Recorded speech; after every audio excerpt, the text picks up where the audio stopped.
Hey guys. All right. This is the gear for today. Zenith B23 Boar brush. Nice ergonomic handle. Fine Accoutrements. World's finest razor. A new one they've come out. Stainless steel, which is pretty cool. It's a good shaver. I've used it a few times now. Maybe a little on the pricey side for compared to some of its competitors. But a good shaver. I'm going to put this guy back in the water. He has been soaking for maybe an hour now, so that's really good. Since he's a young one, I am liking that policy of maybe an hour soak before each shave for young boar brushes, like under 10, under 15 uses. Just moves them along just a little quicker, especially this kind because he has been very stiff. All right, PolSilver. Let's put another use on this blade. And I haven't tried the PolSilver in the fine razor yet. And then yesterday, as I was hunting around, I decided to go with FitJar Haven. I saw this guy as I was looking, and it was a toss-up, and so I'm going to use him today. Oh man, the scent on this is tremendous. I know I've used this before. I don't remember if it was a sample or what. Oh man, this is inspired. Cologne Russe is inspired by a very old perfumery tradition, and this particular scent was made for the Russian royal family or something like that. You can look in the description of the video to read more about that. Obviously, you can go to Barrister and Mann's page and read probably the same text. But so maybe that's why they have the Russian bear there.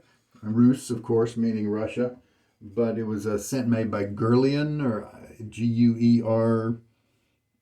Guerlian, or something to that effect. And this is the glissant base, and I really do like the glissant. It's a brand new puck, and I've had it for so long. You can see how it's coming away from the sides just a little bit. And I'm going to unwrap this PolSilver blade, but it's got a whole bunch of scent notes in it. It's like a cologne type scent, but it's not as lofty or high kind of in your nose as a lot of them are. It's a little bit warmer. It's got some notes like vanilla and things like that bring it down a little bit. And I do care for it a great deal. I like it more and more as I smell it. When I first smelled it, I was unsure, but now I know that I really like it. So I'm glad I kept it around. So the world finest razor is what they're calling it. I think that's a little bit presumptuous. It does almost look like an open comb, but it is a solid bar, and I guess they put some cutaways in the solid bar just to help the razor with glide, and also probably to make it just look a little different. The top cap is a pretty standard 3-prong with the threading in the middle. The alignment has been very good. The fault for this razor, to me, seems to be that the handle is just a little bit on the plain side. But anyway, yeah, lines up great. Shaves really well. I like the way it shaves. I think the head is an attractive design. I like it a lot. But the price is I think it's starting out at $165, and so to me that seems just a touch high compared to things like Carve and other things like that. Now, if you compare it to a stainless Carve, that's pretty competitive. They're similar in terms of the price, but I think the Carve kind of gives you a little bit more in terms of aesthetics. And right now it gives you many other plate options. Of course, that would be above that price, but then they're available to you over time. Now, I wouldn't be surprised if this razor takes off in any way. I bet they're going to bring out some other base plates, I would think. So we'll see. But I definitely am enjoying it. The owner, Mr. Fine, was CEO or whatever he is. It was kind enough to let me try it out. And if I like it, I'll pay full price for it. If not, I'll just send it back. If you want to try it out for yourself, he does have a money-back guarantee on his products. And so if you want to order it, try it out, you can do that risk-free. All right, get my face wet. We've had a real downturn in the temperatures lately. And so the last few days, it has been, 50s at night and, very enjoyable during the day. Whereas just a few days before that, it was, just really hot during the day, and the sun was just bearing down on you, shaking most of the water out. And you can see, look at those hairs just all sticking together. All right, let's load her up. Let's do a 40-second load, and we're starting at the 40-second mark. So we'll go to the 20-second mark on the next minute.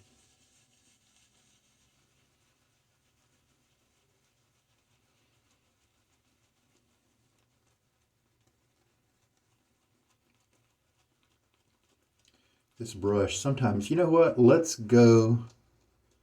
Yeah, we said we're going to the 20-second mark on the next minute. Why don't we go to the 30-second mark and make it a 50-second load, since this brush, and like many boars that are pretty young, it can kind of kill a lather. Okay, that's the 40 seconds. And so I just want to have a lot of lather on hand. And it will stop doing that. And each brush, where it stops doing that is different. I had a Simogue that around use 14, it just magically started working right. Before that it was ornery. So it just depends.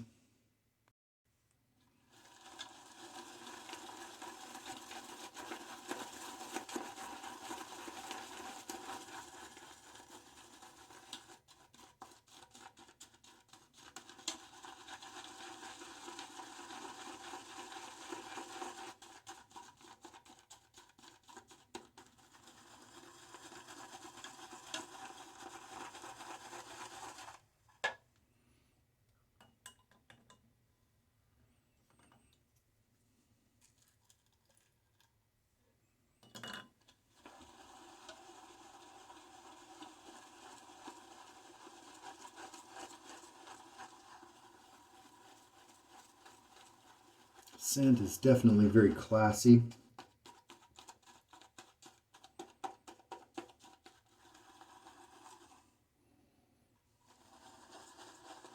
There is a note in there that resembles greatly the main note, the main kind of tobacco note, pungent note from tobacco soap, which is a wonderfully performing soap from Europe.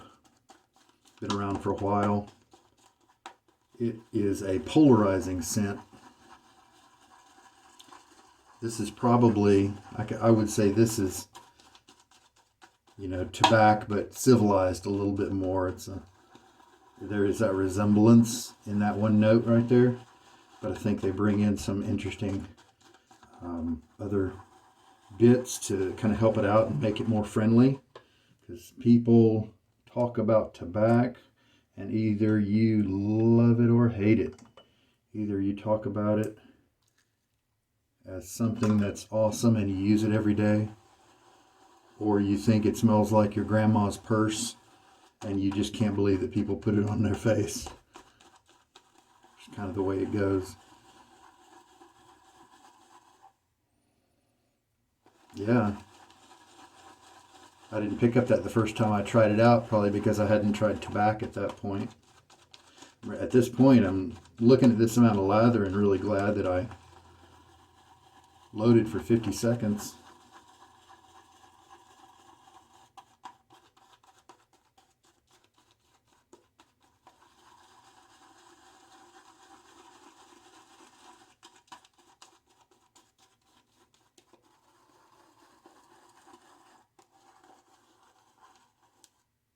Because see, this is pretty, I think I need to go get more. That's pretty hydrated already. See the way it flopped down real easy?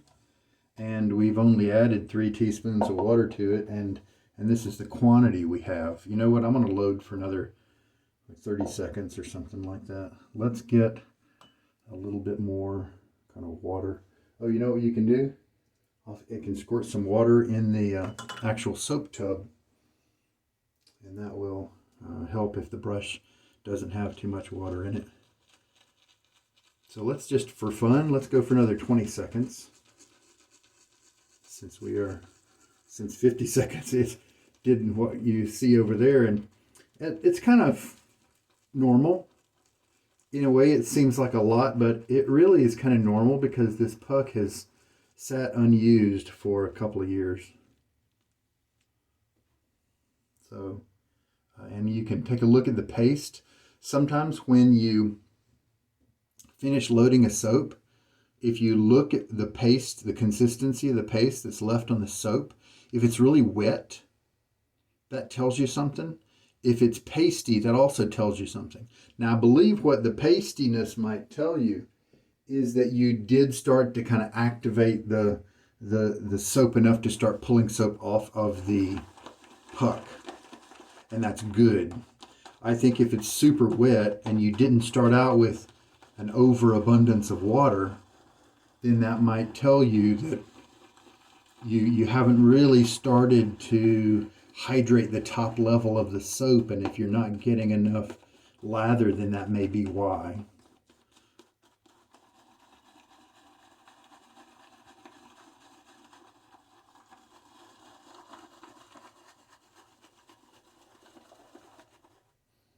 Oh, that's just a great scent.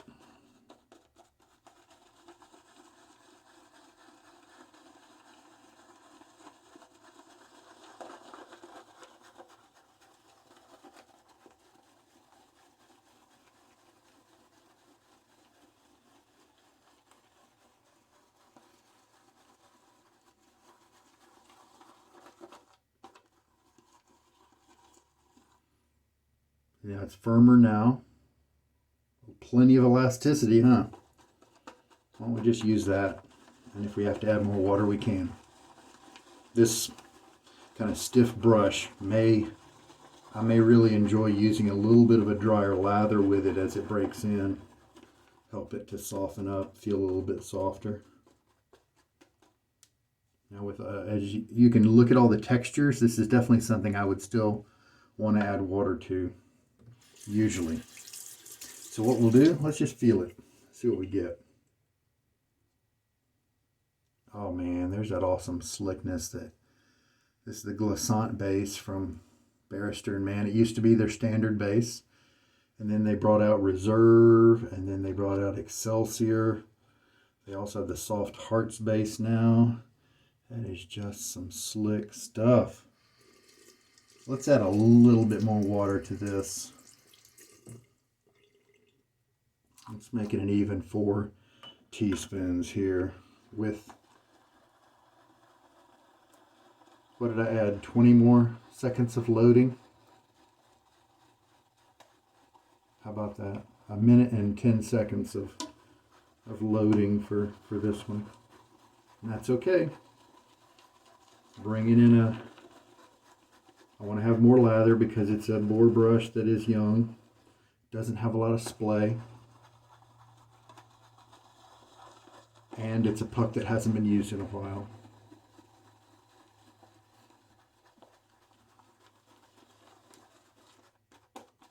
There we go. There we go. That's a little on the dry side. And I think it'll work great with this brush. Let's try that out. And because of that cold downturn I've had lately, I am actually bringing in hot water now. It's not here yet, but that's what I'm using right now for my rinses. And then toward the end of the shave, it will actually be hot. And that will be nice for my rinses, because if I rinse in really cold water, like if I kept this tap water really cold, like it is, then you're not able to feel as much with your face because the cold desensitizes your face. And I want to give a good kind of report on what I'm experiencing.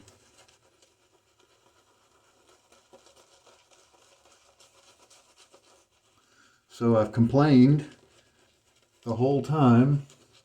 Not really complained, but I've mentioned the whole time that this is a stiff brush. My friend Buzz has this same brush, and he has reported that it does change. And, you know, I know that Boars change, but man, this guy's taking a little bit. It does change, and I'm sure it will. It'll splay better, be softer, that sort of thing. But in a way, I'm also glad that it's stiff, because my other two Zeniths broke in really quickly and are not stiff at all. And were not stiff quickly. They didn't take this long to get luxuriously soft. Now, something that's different is that this handle, let me show you. The black part of this handle, as you can see, is where the hole is drilled for the knot to go down into. With the other two that I have, it's not as restrictive. Like this, the way it's mounted in this handle, the bristles are just forced to go kind of straight up.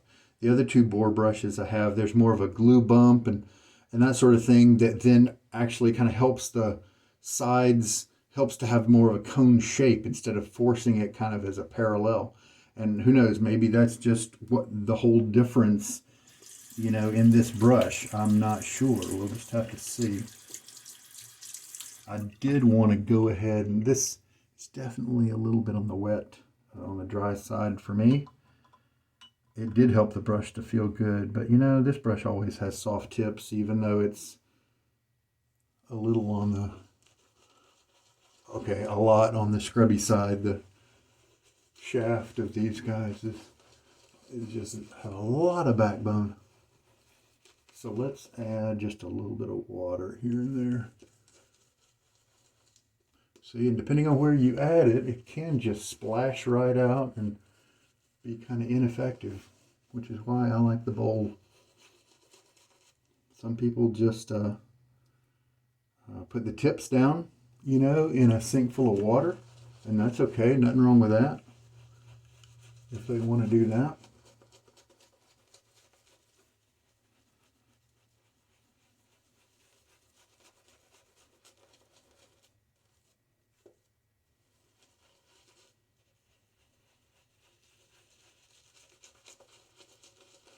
Getting some good neck scrub time in. The lather is definitely going to be able to kind of contact my skin, work its way in, and do the protection that it needs to do because of all this work we're having to do. That's okay.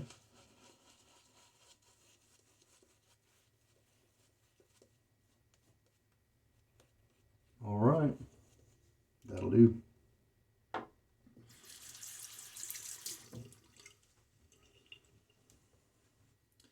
All right, let's see how the fine does with a PolSilver inside. That's really nice. Just a little bit of blade feel, but mostly very smooth.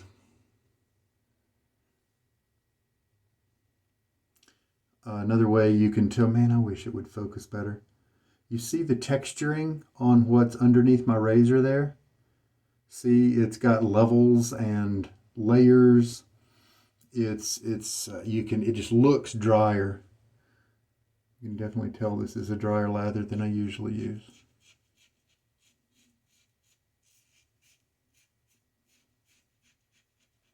Now the balance on this razor, really nice. The knurling on the handle is very effective.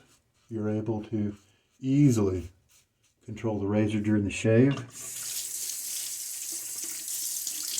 Another way you can tell that this lather is a lot drier than I usually use, you can look at my face.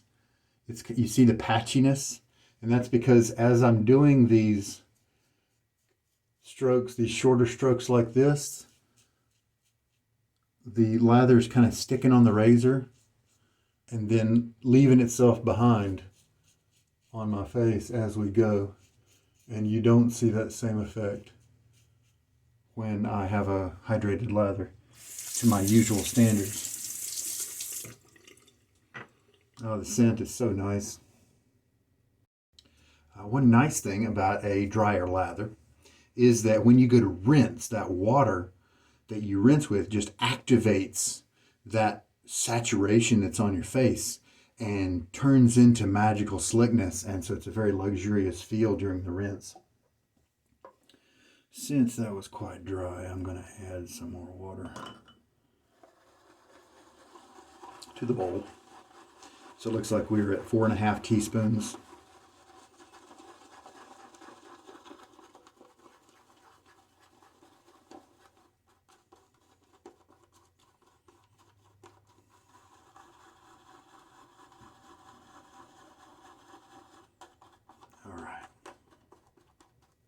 And I left a lot of water on my face because I knew that the lather wouldn't mind it being so dry. So who knows, this one may turn out to be perfect. And of course, just because I like my lathers really wet doesn't mean you have to if that's not what you prefer. However, I do like them wet, but not wet enough to where lather's always just flying around. Some people, that's their thing, you know. They want it that wet, where the lather's just making a big mess, flying all over the bathroom, on their shirts. I've definitely had those shaves.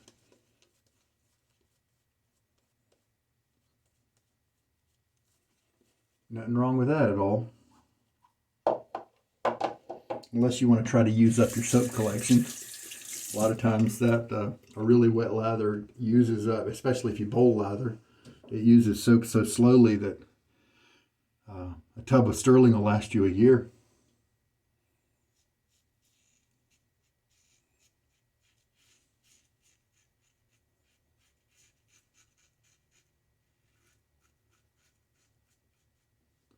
Wonderful feel. Very smooth. Just a little bit of blade feel. You can tell that this PolSilver and the razor did a great job of removing the lather the first pass, removing the hairs, the stubble on that first pass.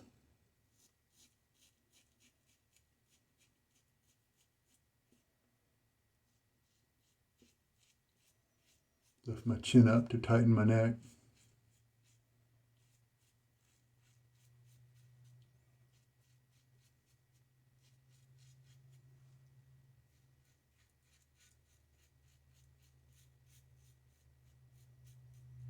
And there we go.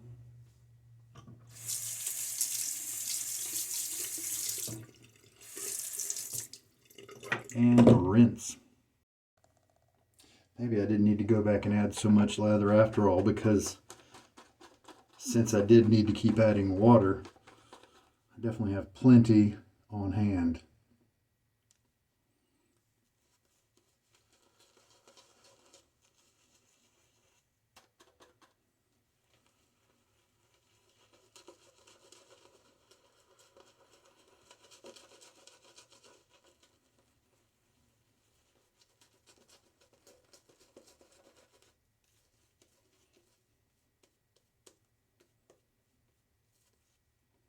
Don't need to work now that I'm on the third pass. That action right there, I don't really need to do that very much. I just kind of do to give this brush a workout. You really only need to do that kind of scrubbing on the first pass. You can just kind of do a lather application, swipe kind of style on this, any future passes, subsequent passes after that.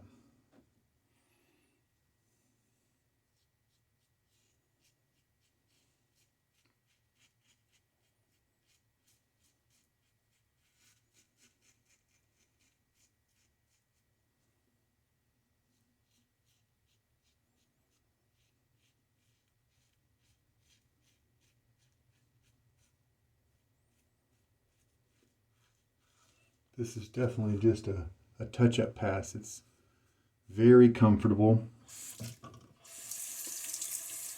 because there's just not that many hairs left.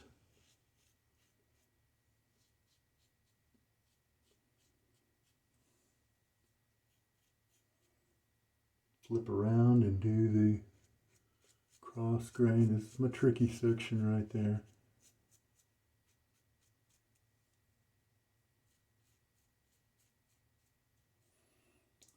really nice feel here, like I've been saying, and there's just no irritation being generated, but I'm getting a good cut anyway. So that's a hallmark of a good razor setup.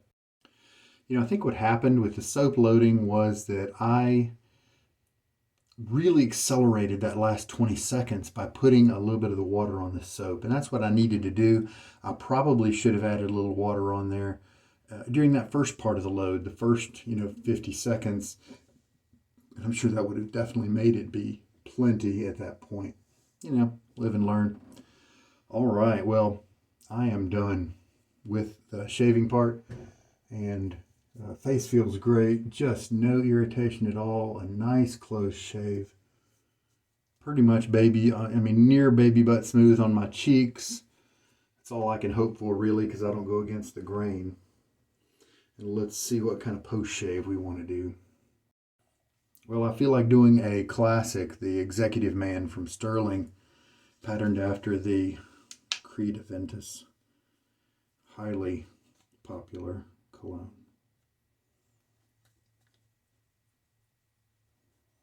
If you don't want to use up much balm at a time, just leave your face a little wet when you apply it. And it'll smooth out really nicely. Excellent. If you want a little scent, you can put it on the back of your neck, back there too. And that's a tip if you got some aftershave that you like, but it's maybe a little too harsh for you, especially right after you've made your shaveable area kind of tender with the shave process. You put it on the back of your neck. I think I learned that from, what is it, Executive Shaving? This European guy. A lot of the stuff he said that wasn't all that great, but putting your aftershave, a strong aftershave on the back of your neck instead of in a tender area. And he actually, I think, advised it as just a general course of action, so that you didn't bother your face with that alcohol type splash. But I think most guys do that anyway. Just go ahead and throw the alcohol right on there. They like the sting and the antiseptic properties of alcohol, that sort of thing. All right, well, I stropped this guy, and maybe now you can more easily see how the hairs are pretty much coming straight up out of this hole. And with the other type brushes, it wasn't that they were pushing the knot inside the hole and then the bristles are having to make their way out of that. The handles, it's almost like there was a kind of a custom fan shape, and that was then set into the handle and not really set too deep is kind of the vibe that I am getting. But I do, after I've stropped it on the towel here, I do try to open up the knot a little bit, and it's a little difficult with this one because it's just so tight. Not to help with the splay. I don't think that really helps. It might help a little bit, but I'm mainly working to try to increase the airflow in there to make sure that it dries properly. All right, we'll get some uses on that, and tell you what, with that great ergonomic handle and the other Zeniths that I have, they're kind of young still too, but they're so soft, it makes me wonder if they'll get too soft 200 uses down the road. And so this guy, at that point, may really eclipse them, still having a little bit of that backbone while still having those, or now developing those soft tips and a little bit more splay. So who knows? The race, it's a progression, and there's so much change that happens with Boar brushes that the Boar brush you like in the younger stages could be totally different than the one you like after 300 uses. So that'll be fun. That's a fun journey to go down. At least to me it is. And as I was cleaning that brush, I was reminded one other reason why I do bring in the winter months a little bit of warmth, a little bit of warm water in, because I don't want the water to be frigid. I just bring it up to kind of lukewarm temperatures. I do that because I noticed that, not with Boar brushes because there's so much flow through, they're really easy to clean, but with my thick, dense Badger brushes, the center it was taking so long to get them clean, free of the soap, and it was because of that cold water. the ultra cold water, it was taking a while to do that. And so by changing to lukewarm, all of a sudden I noticed I was back to my normal times of being able to make sure I got all that lather out effectively. So comfort with my face being one of the goals of just having lukewarm water instead of frigid water. And then the second was just effective and quick cleaning of those thick badger brushes. Now they did spend a little bit extra money with this razor. They etched World's Finest here and around the center post in the top cap as well. Did some etching and some detail work, and there are definitely other razors like the Rocknell that doesn't seem to be made as nice as this one, and it's more expensive, I think. But I like this manufacturer a lot better. See, they did some details like these cutouts right here. Do you see it's built up around the center post, but then I guess probably to help with weight and balance, they did a little bit of cutout here and here. And that's not simple work right there. And that's not what the Rocknell has. The Rocknell was seemed like it was built with a pretty crude, basic milling machine. Whereas this one was definitely, it has a complexity to it. Oh, and then they had to mill around, each individual groove here. So I think maybe if you look at the manufacturing of this one, because of just the way they went about it and the details and the fit and finish, it might be worth about $165. The handle is the letdown, though. I think that might be the thing. The head I really do enjoy. But the handle just doesn't look like a $165 handle. It's heavy. It feels substantive, but that's not something that you can transmit over the web and over the pictures. Maybe if it just looked a little nicer, but I know handle development is tricky because, you can only do a long item with knurling so many ways, right? It's got to kind of have a narrow spot to connect with the handle here, and there's so many options. There are only so many options that you can do. I realize that coming up with a good design is tricky. Maybe they spent so much money on the head that they had to not be as focused on the handle. Who knows? That kind of thing does happen in the industry. Well, I thoroughly enjoyed Cologne Russe. Wasn't super strong during the shave, and I'm glad about that because it is a heavy scent. And so if it were at a high strength level during the shave, it might be overpowering, but it wasn't. Didn't bowl me over. It let me enjoy it, kind of soak in it during the shave. And I'm a big fan. Now that I've used tobacco, I couldn't get away from the kind of the pointers, the references, the similarities between Cologne Russe and tobacco. And I might look at the scent notes and see if some of those other notes are common between the two. But the glissant still continues to perform wonderfully. Lovely base. In a sense, he didn't need to come up with the Excelsior and things like that, but I understand he wanted to bring something more to the table that had the post-shave qualities and moisturizers and things like that. But I find this really easy to lather up. Wonderful soap base. All right, well, we'll see what tomorrow brings. And the executive man is working nicely with the remnants of the Cologne Russe. So that's cool.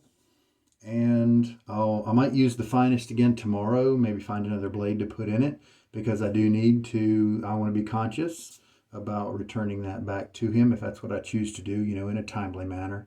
I want to be respectful of his generosity to let me borrow that. All right. Yeah, we're in good shape. I think that's it. Thanks for spending time with me today. I really do appreciate it, and I hope there's been something in this one that's good for you as I kind of work back through some of my Barrister and Mann drawer is right near my desk lately, and that's kind of where I've been fishing for some of my stuff.